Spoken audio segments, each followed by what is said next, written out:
اتارا تھا، مگر اس کے ضمیر پر احساس کی ایک ہلکی سی خراش بھی نہ آئی تھی۔ لیکن جب وہ لڑکی کی ٹھنڈی لاش پر جھکا تو اس کی مردانگی غائب ہو گئی۔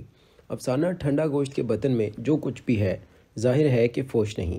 عنوان ہی ایک بیان ثبوت ہے کہ افسانہ پڑھنے والوں کے دل و دماغ میں شہوت کی گرم لہریں نہیں دوڑائے گا۔ جو حادثہ ایشر سنگھ کو پیش آیا، وہ کیسے کسی قاری کو شہوانی جذبات کی طرف مائل کر سکتا ہے؟ ایشر سنگھ کا انداز گفتگو اس کا اپنا ہے۔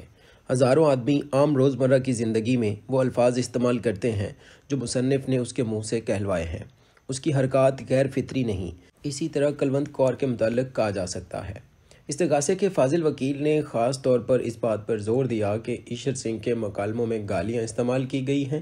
میں یہاں گالی کی نفسیات پر بحث نہیں کروں گا، مگر یہ ایک کھلی ہوئی حقیقت ہے کہ وہ الفاظ جو استغاثے کے وکیل کے نزدیک گالی ہیں، اصل میں گالی نہیں ہیں۔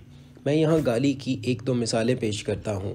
اردو کے مشہور شاعر مرزا غالب مرزا شہاب الدین خان میں ایک رکا لکھتے ہیں: یہ اشعار جو تم نے بھیجے ہیں، خدا جانے کس ولد الزنا نے داخل کر دیے ہیں۔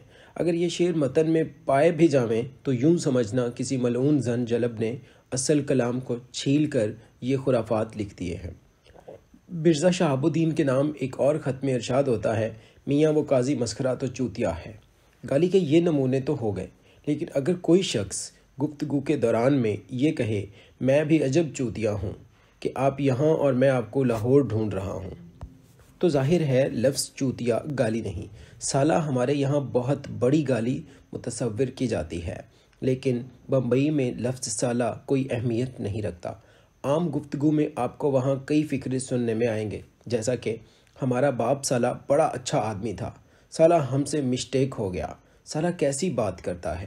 ماں بہن کی گالی یوپی اور پنجاب میں گفتگو میں عام طور پر استعمال ہوتی ہے اور کسی کے کان کھڑے نہیں ہوتے۔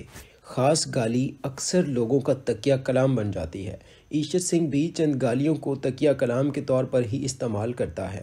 اس لیے استغاثے کے فاضل وکیل کے اس نکتے پر زور دینا بالکل بیکار ہے۔ اس کے علاوہ یہ اہم بات بھی پیش نظر رہنی چاہیے کہ ایشر سنگھ جیسے اجڑ اور گنوار آدمی سے شائستہ کلامی کی توقع کیسے کی جا سکتی ہے؟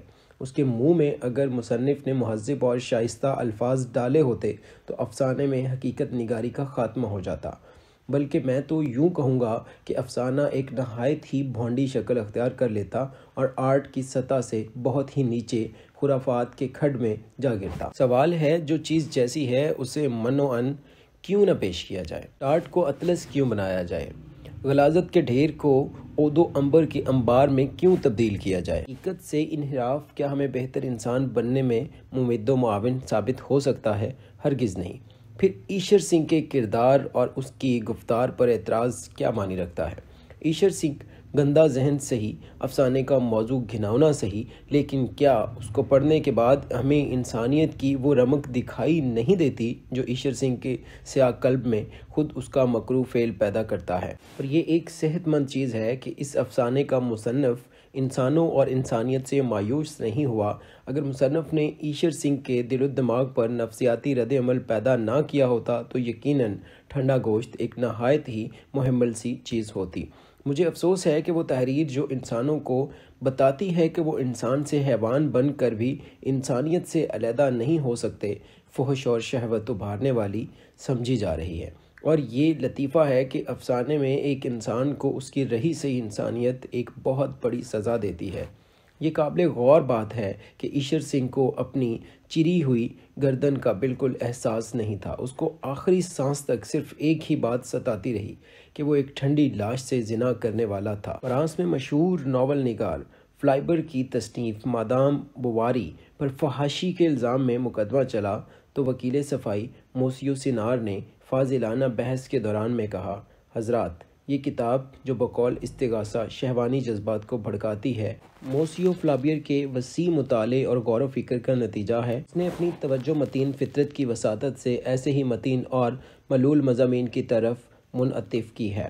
وہ ایسا آدمی نہیں جس کے خلاف وکیل استغاثہ نے ہیجان خیز تصویروں کی تفاشی کے الزام میں جگہ جگہ اپنی تقریر میں زہر اگلا ہے۔ میں پھر دہراتا ہوں کہ فلابیر کی فطرت میں بے انتہا سنگینی، شدید سنجیدگی اور بے پناہ ملال بھرا پڑا ہے۔ میں اپنے متعلق صرف اتنا کہہ سکتا ہوں کہ میں ایک شریف خاندان کا فرد ہوں۔ اتفاق سے میرا پیشہ تصنیف و تالیف ہے۔ اپنی فطرت اور جو تعلیم و تربیت مجھے ملی ہے اس کی بدولت میں نے آج تک سستا اور شوقیانہ ادب پیش نہیں کیا۔